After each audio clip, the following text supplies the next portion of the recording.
Hi, I'm Luce. Welcome back to my channel. Today I am going to be talking you through my July TBR with extra special guest judge Mochi. Hello! So if any of you have seen my May TBR, then you will have seen that in May I had my TBR picked for me by my bestie Caitlin.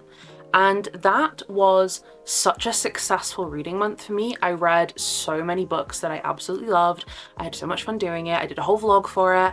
And so in July, I decided to do it again, but with a different bestie. So for the month of July, I asked my bestie Ruth to pick my TBR for me. Ruth, if you've watched any of my videos, then you will have probably heard me mention her. I talk about her quite a lot. She is truly, like, the way I would describe her is like my platonic soulmate. She is one of my favorite people in the entire world, and I am really excited that she picked my books for me. Now, the thing with Ruth is we have similar reading taste in some regards. Like we do have some of the same like favorite books, but for the most part, I would say our reading taste is quite different. Like Ruth, in my mind, she loves like whimsical type of books. She likes books that I think have a little bit more of like a deep emotional meaning to them. I like smut. And don't get me wrong, I like some whimsical, thought-provoking, beautiful literature, but I also like a silly, goofy, fun time. But Ruth knows my reading taste very well, so I think she did an amazing job with these books. I will say with these, I narrowed it down a little bit for her. Caitlin just went through my entire owned TBR video, which is so impressive. That video is long, there are so many books.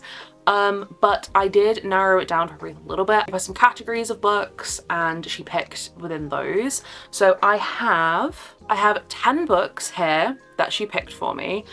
She did also give me a little, which I'll put up on the screen, but a little kind of document thing where she wrote her reasoning for why she picked each book for me, which I think is really fun. So the first category I gave her was a fairy loot book, and the one that she picked for me is Darker by 4 by June C.L. Tan. Her reasoning for this one is Folklore My Beloved, Girly Look at That Cover, Exorcist, and Rue is also my name. So yeah, we have Darker by 4 by June C.L. Tan. This was a fairy loot book, I think maybe either last year or the year before, and it is one that I have been really excited to get to. I absolutely love the look of the art on this book, but I'm gonna be honest, I can't really remember too much about it. So looking at the synopsis, it looks like we have our main character Rui, who is an exorcist who is trying to avenge her mother's death, but her exorcist powers seem to get somehow transferred to this man called Yuren. I'm assuming it's gonna be a romance between the two of them. She's gonna find a way to get her powers back and avenge her mum.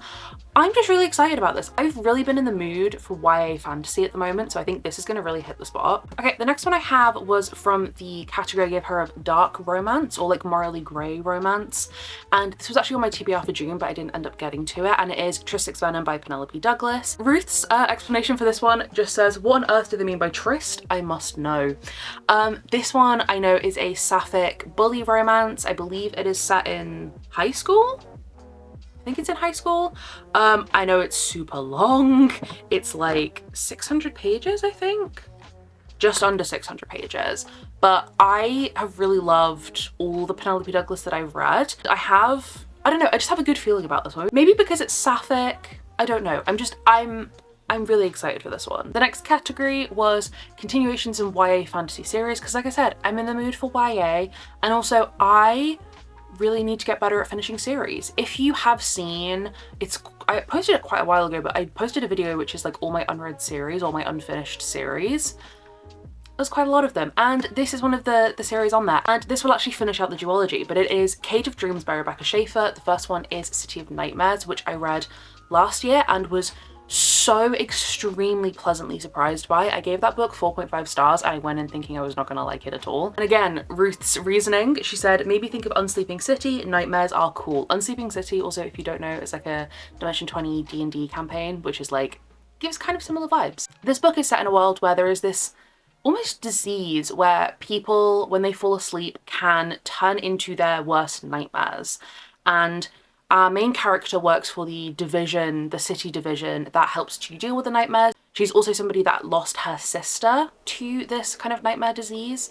And it kind of goes from that. I don't really want to say too much about the plot of this actually, because I had no idea going into it what it was really going to be beyond the vague synopsis. And like I said, I had so much fun with this series, and this is only a duology, so this will finish out the series, but I do think that I will be looking for more books by Rebecca Schaeffer after this one because of how much I loved the first one. Okay, then we have our little fantasy romance category. So I do have 3 from the fantasy romance category, which was intentional. I asked Ruth to pick me quite a few fantasy romance books because it is my favorite genre right now. But the first one that she picked for me is City of Gods and Monsters by Kayla Edwards. I am so excited to read this book. I feel like the series has just had so much hype. The reasoning for this pick, I have heard of this one, and also monsters. So Ruth's heard of it, which means it must be really hyped because this is not her genre at all. So this one, all I know is that it is a comp for Crescent City. I absolutely love Crescent City. I love urban fantasy. And I know that the book is really, really long. And all the books in the series are really long. This one is 700-ish pages. I know they get longer. I believe book 4 is also out in July, maybe, or out very soon. So I feel like this is like really good timing for me to actually start reading this series. The next fantasy romance I have is A Soul to Heal by Opal Rain. The glare is going crazy. This is the really pretty Fake edition that I have of the first 4 books in this series. But the reasoning for this one, I remember you talking about the first one and I want to know what happens. We must get that spreadsheet down, which is again in reference to my unread books. But this is the second book in the Duskwalker Brides series by Opal Rain, which is a monster romance series. I loved the first book in this series. I read it at the beginning of this year, and considering it's a monster romance book, I thought it was just like so soft and sweet. And I'm really excited for this one. I know the Duskwalker in this particular book we met in A Soul to Keep, and the main girlie in this book, it says she has been thrown into the Vale for a crime she committed. So she has been thrown towards basically the realm of the Dustwalkers and the demons, assuming she's going to meet our lovely man. And yeah, they're gonna fall in love. I will say with this series as well, while I do really like the romances, the actual plot that got introduced towards the end of book 1 I thought was really, really interesting and I wasn't expecting at all. So as much as I am excited for their romance, and I'm also excited to see how the overall plot is going to progress in this book and as we get further into the series. And the last of the fantasy romances, I actually started this one last night, but it is A Touch of Darkness by Scarlett Sinclair. I am about 90 pages into this right now. I'm really enjoying it. This one is a Hades and Persephone retelling, and Ruth's reasoning was literally Hades and Persephone retelling. Need I say more? So this one is a kind of modern day urban fantasy retelling of Hades and Persephone. Persephone in this is a uni student, and she's also just got an internship at this news organization. A news place. She's got an internship at a news place. To celebrate her getting her internship, her and her best friend end up going to this club, which is owned by Hades. So Hades in this is a club owner, and he is kind of notorious for making bets with mortals. He plays a game with them, and if they lose, then he gets to set the terms of the bargain. And our girlie Persephone unknowingly ends up entering into a bargain with Hades. The terms of it are that she has to create life in the underworld, which is kind of a problem for her because even though she is a goddess of spring, every time she touches flowers or anything like that, they wither and die. So I'm assuming it's going to be kind of a challenge for her to create life in the underworld. I will say I'm loving this so far, like truly, truly, really loving it. Persephone is definitely a bit dumb. I've seen some reviews that say that she makes really stupid decisions, and she does. She is really, really silly in a lot of ways, but I'm still having a good time with it. I also love Hades. I am such a sucker for Hades books. Like any Hades in a retelling, I am obsessed with. And yeah, it's really fun, it's really fast paced, and I'm just intrigued to see where the story goes from here. So very happy. Oh, this was also actually top books to read this year. So I don't think that Ruth remembered that, but very, very nice that she put that in there. So I have one more physical book. The other 3 are ones that I have on my Kindle. But the first one I have physically is a horror book. I actually picked 2 horror books for me, but this is the one that I have physically, and it is Graveyard Shift by ML Rio. This is so short. I have been really intrigued by this one since it got announced. I love If We Were Villains by ML Rio. It's one of my favorite books of all time, and this is just like, yeah, it's a tiny little horror novella. This is like 100 pages, and I feel like I haven't really seen anything good about this one. It came out, it seems to have a lot of negative reviews, and I'm kind of curious why. I don't want to know anything about this because it's only 100 pages, so I want to go in completely blind. And Ruth, similarly to me, the reasoning was, I love If We Were Villains, and she also just bought this. So I hope I like it, because otherwise I'm gonna feel bad that Ruth just paid money for it. And then yeah, the last 3 books I have are ones I have on my Kindle, so I'm just gonna put a photo of them up here for you. But we have another horror book, which is Don't Let the Forest In by CJ Drews. I spoke about this one in my top priority Kindle TBR a couple videos ago. I am so excited for this. And this is also one that I don't know too much about, which is kind of intentional with horror. I don't really like to know much beyond like the general vibes, but Ruth said, not gonna lie, mainly the cover, which I agree, the cover is absolutely stunning. She said fairy tales and also sketching monsters, because yeah, I think there is something to do with one of them draws monsters. It's very like spooky cottagecore, like earthy vibes. I know it's also queer. Honestly, I'm just excited to go into it and just hopefully have a really good time. And the second to last one from Ruth, we have the fluffy romance category. The one that she picked was Pole Position by Rebecca J. Caffrey. This is one that I can't remember who I saw reading it. It was someone on my Instagram, and I was immediately intrigued because it is, as Ruth very succinctly put, gay races. It is a queer F1 romance. And that's kind of all I need to know. Like, I am someone who, I'm not like super into F1. I don't watch all the races or everything, but like what it basically was is my mum's partner loves the F1. So when I lived at home with my mum and him, it would be on all the time. So I saw a lot of it. I know a lot of the races. So I'm like, I'm kind of intrigued by F1. And also I remember that whoever it was, again, I can't remember who, but someone on Instagram who read it gave it 5 stars. So I'm very intrigued. I know that it's also enemies to lovers. I believe that they don't like each other and they end up having to work. Are they on like the same team? I think maybe something like that. And then the final one, this may be a spoiler for the July Illumicrate. I hope I feel like everyone kind of knows what it is, but like if it is a spoiler, then like maybe just skip. I don't know. I also picked me an Illumicrate book, and she picked The Irresistible Urge to Fall for My Enemy by Knightley. Like I said, this I know is going to be the July pick for Illumicrate. I'd also have an ARC copy of this from NetGalley, so that's how I'm going to be reading it. This one, Ruth said, enemies to lovers and slow burn. Scholarly healer sounds rad. Women in STEM, amazing, amazing women. I know that this originally was a Hermione fan fiction. I believe it is like a fantasy romance rom-com from what I've heard, and I love the cover. I'm gonna be honest, the cover kind of just really drew me in. I think the cover's absolutely stunning, and I'm really excited to see what my Illumicrate copy looks like when it actually arrives. So yeah, those are the 10 books that Ruth picked for me. I do have a couple, like 3 other books that I would like to get to in July. I think I might be a little bit optimistic, if I'm being honest, thinking I might get to these, but I can dream. I can dream. So the first one I have is Clockwork Angel by Cassandra Clare. I, in the month of June, just binged, basically, the original Mortal Instruments trilogy. It's a reread. All of the Shadowhunter books are a reread for me. I've read them so many times, but since I reread the original trilogy, I want to carry on with my reread. I personally read the books in publication order. I know that there's like a lot of discussion on how you could read them. I read them in publication order, so the next one for me would be Clockwork Angel. I am fully aware that this is not a popular opinion within the Shadowhunter fandom.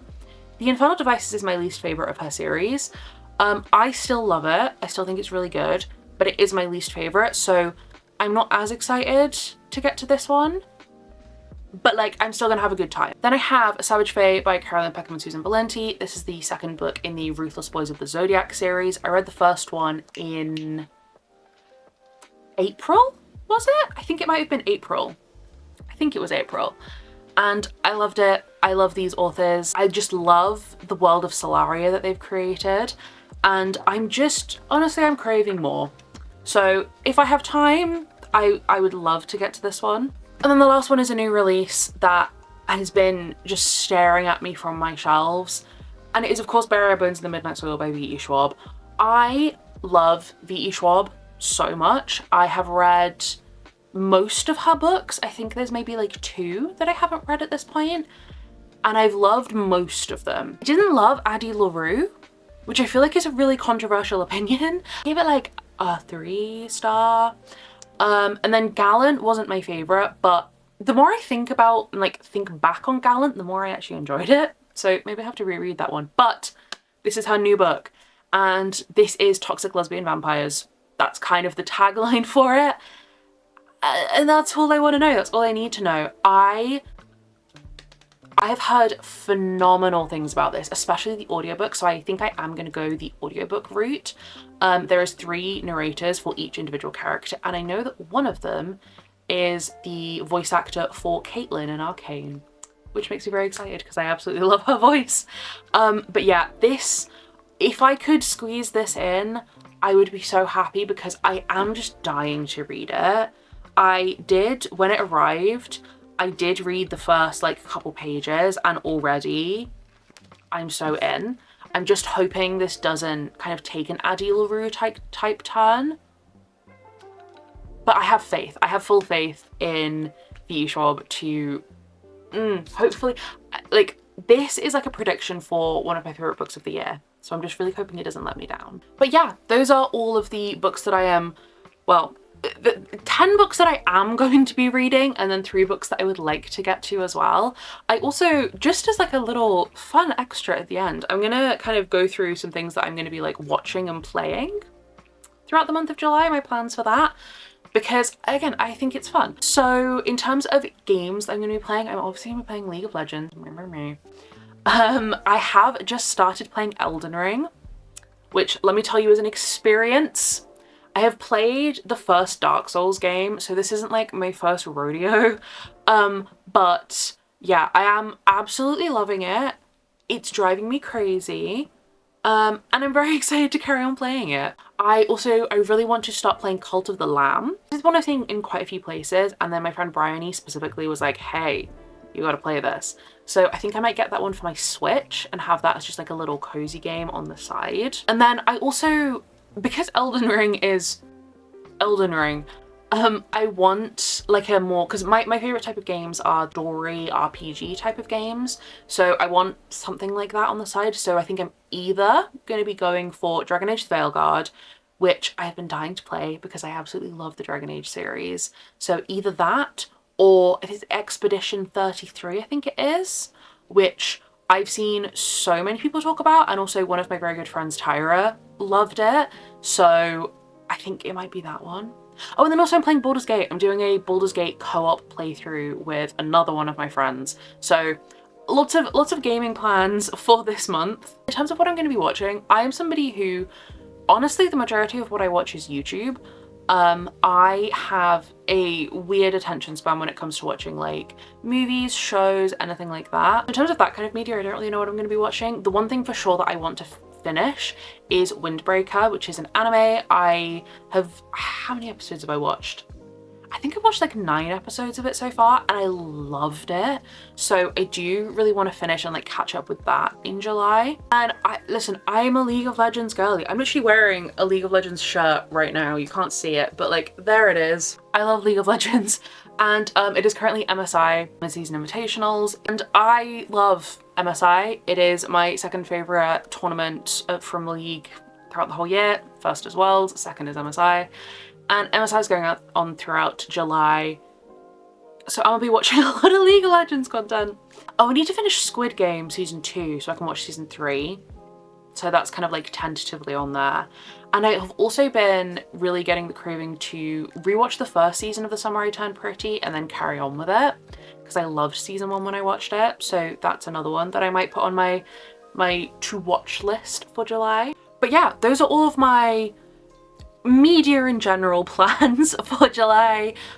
Reading, watching, and playing. I'm going to be doing, like I did with my Caitlin TBR, I am going to be doing a vlog for reading all of the books that Ruth picked for me. So that'll be out in August. because I'm going to be filming it throughout the whole of July. Hopefully you enjoyed this video. If you did, please feel free to give it a like and subscribe if you feel like it, and hopefully I will see you in a new video again soon. Bye!